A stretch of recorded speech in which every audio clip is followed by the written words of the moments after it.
د یو بل بشري ناورین ویره په هیواد کې د ډالر پر وړاندې د افغانۍ ارزښت په تیرو 100 کلونو کې لومړی ځل دی چې د یو ډالر په مقابل کې له 100 پورته افغانۍ تبادله شوې ده. د افغانۍ بې ارزښته کېدو سره ډیری هیوادوال اندېښمن دي او د اقتصادي چارو پوهان وایي که افغانۍ همداسې مخ پر ځوړ روانه وي د هیواد په بازارونو کې به د اړتیا وړ توکو بیې هغه کچې ته ورسیږي چې بیا به یې کنټرول کول ډیر سخت وي. افغان صرافان وایي چې د افغانیو د ارزښت کمیدو یې کاروبار ټکنی کړی دی او هره ورځ تاوان کوي. د دوی په خبره که چیرته حکومت د افغانیو د ثبات لپاره خپلې هڅې چټکې نه کړي وضعیت به نور هم خراب شي. دلار هر چقدر که ما سودا کنیم میریم پس خریده نمیشه، روز به روز بالا میره. دلیل از این معلوم نیست که به چی دلیل بالا میره. فعلا سرای شاهزاده بولیش بسته است، نرخ نمیه.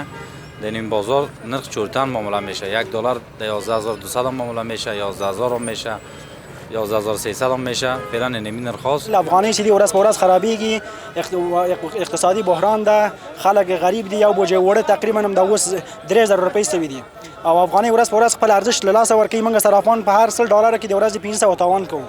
خو اسلامي امارات بیا وایي چې روان وضعیت ژر تېرېدونکی دی او حکومت هڅه کوي چې د افغانۍ ارزښت پر خپل ځای وساتي.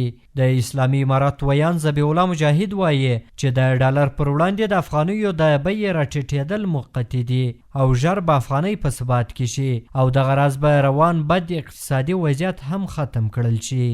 ما تلاش نهایی خود را به خرج میدیم که کنترل شود نرخ اسعار و همچنان در این راستا اقدامات غیر قانونی میشه و جلوگیری شود.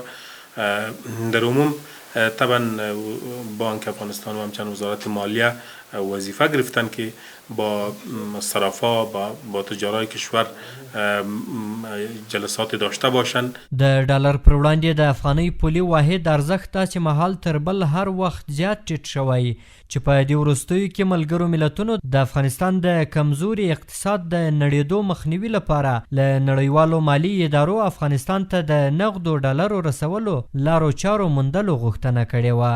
د یادونې وړ ده چې په افغانستان کې د اسلامي امارات له واکمنېدو وروسته د نړیوال بانک او د پیسو نړیوال وجهي صندوق په ګډون ځینو مالي ادارو د افغانستان مالي زیرمې او پورته ساتل شوې پیسې کنګل کړې او یا یې دې پیسو ته د طالبانو لاسرسی د مخنیوي اعلانونه وکړل.